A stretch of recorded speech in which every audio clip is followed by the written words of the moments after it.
et je vais vous soumettre, disons, une citation d'un grand philosophe, comme l'aurait dit Augustin. Oui, un grand fils de l'œuf. C'est Augustin, vraiment. Il me manque. Hein. Bon, bref. La citation est de Socrate. Socrate qui disait « Je suis ni athénien, ni grec, je suis un citoyen du monde. » Là, je me suis posé quand même des questions en disant « citoyen. » Ah ben, oui, citoyen, c'est la nationalité. Alors, la citoyenneté du monde, quand on est dans le monde, il n'y a plus de nationalité. Je n'ai pas très bien compris Socrate, finalement. Il faudrait que je me penche sur la question plus sérieusement. Enfin. Et puis, d'être du monde, le monde, c'est quoi? C'est toutes les races. Oh, c'est encore un sujet qu'il ne faut pas trop aborder. Hein. Bon. Donc, citoyen du monde, ça veut dire d'être un homme du monde. Encore Augustin qui me travaille là.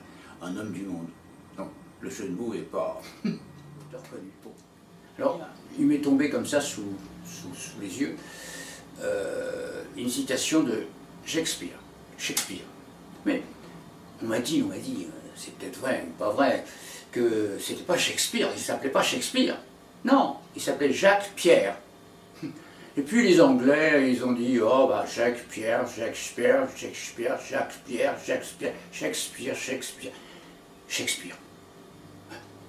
Je ne sais pas si c'est vraiment vrai, mais enfin, ça fait rêver.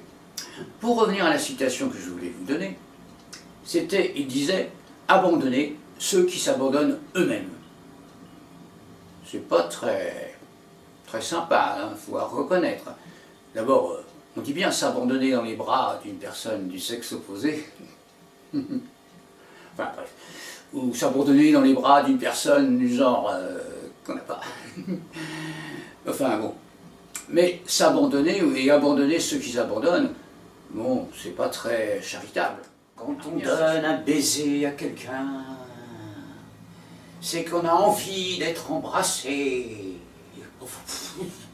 Oui, l'imitation n'est pas au top. Hein. Oui, je sais pas, j'ai voulu imiter Sacha Guitry. Oui. Bon. Beaucoup ne connaissent pas, surtout dans les jeunes, Sacha Guitry. Mais c'est un personnage qui est haut en couleur. Oui. Eh bien, c'était un personnage haut en couleur qui était, disons, assez misogyne et qui aussi a été un des maîtres de la comédie de boulevard, qui était très à la mode à ce moment-là.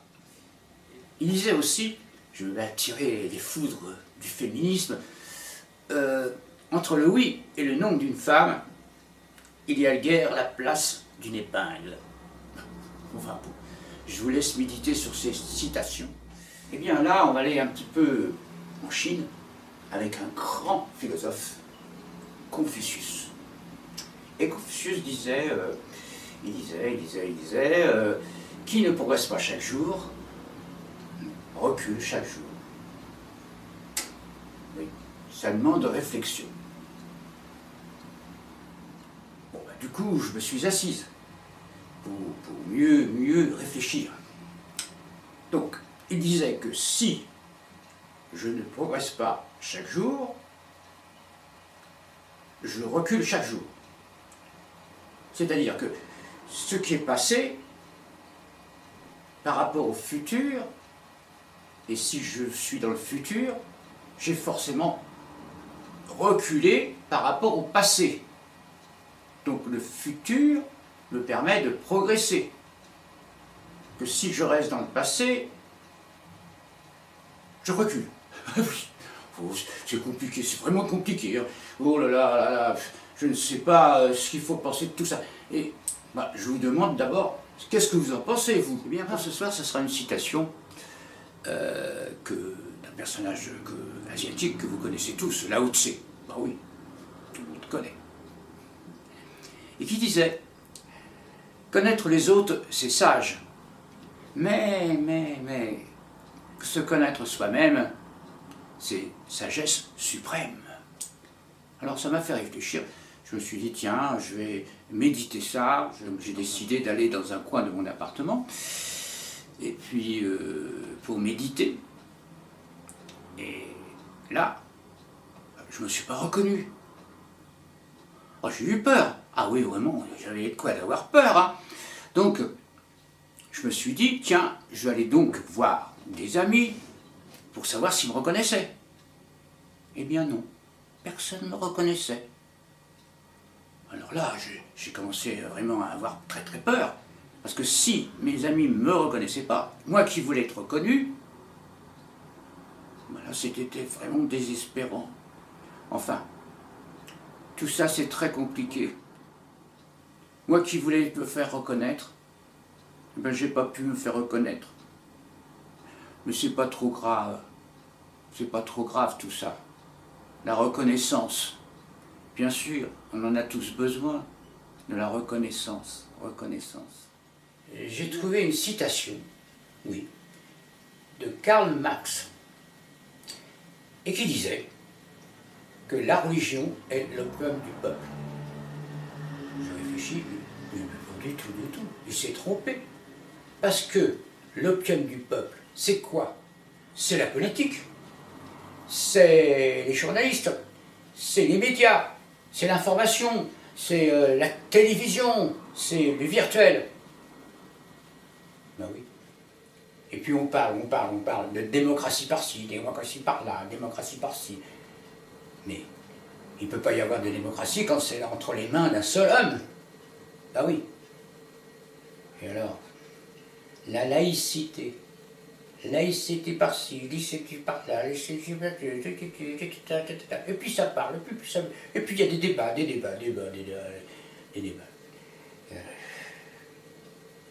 Enfin, eh bien, on peut dire que la tolérance atteindra un tel niveau que les personnes intelligentes s'interdiront de toute réflexion, surtout pour ne pas offenser les imbéciles. Mais, comme dirait notre ami Augustin, où commence et où finit la tolérance? Ah oui. Oh, j'aime bien de temps en temps faire des imitations d'Augustin. Oui, bien sûr, je me suis toujours considérée comme tolérante. Mais ça ne m'a pas rendue plus intelligente pour autant. Hein? Non. Comme dirait notre ami Augustin, j'ai jamais passé mon QI.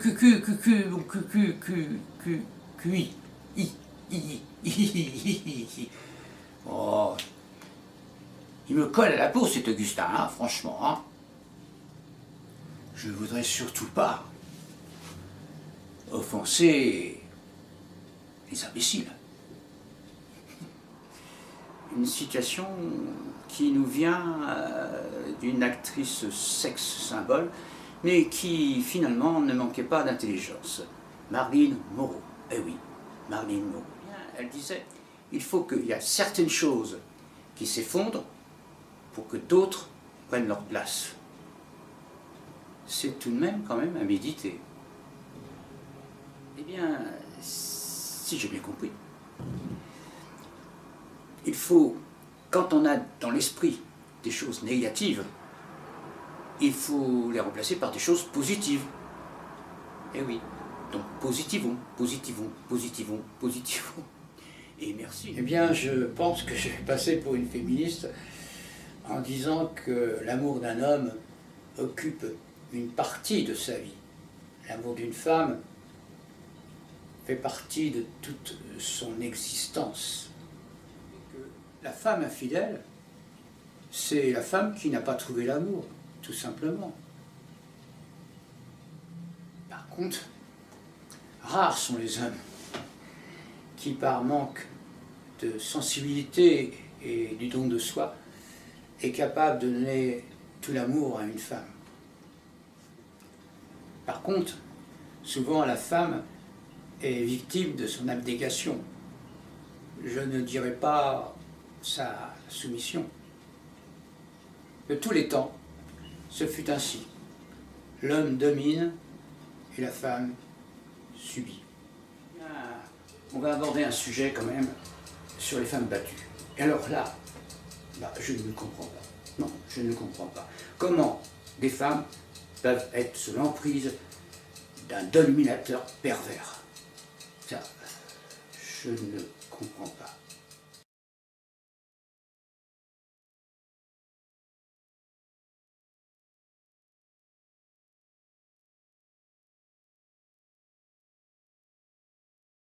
Alors, si vous les interrogez, ces femmes, elles vous diront, mais il m'aime, et je l'aime. Alors là, je ne comprends pas.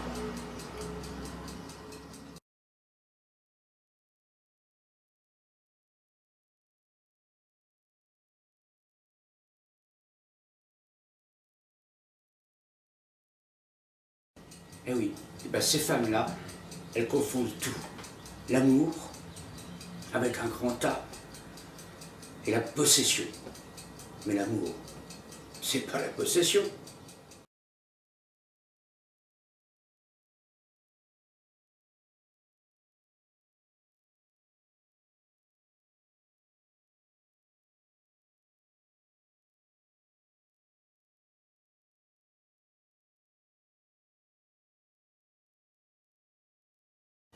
Alors je crois que pour ces femmes-là, il faudrait, dès leur premier âge, leur expliquer ce qu'est l'amour.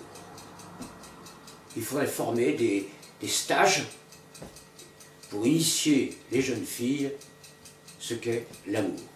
Eh oui, je crois.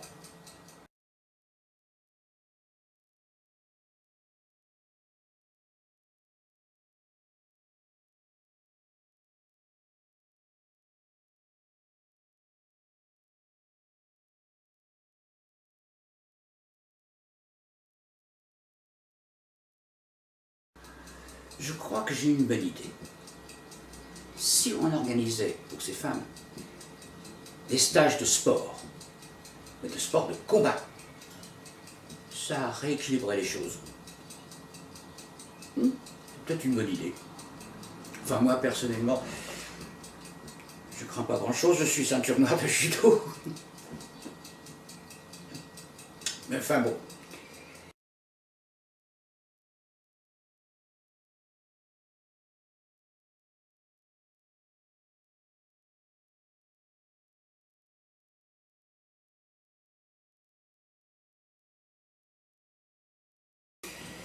Eh bien, je vous souhaite une bonne nuit.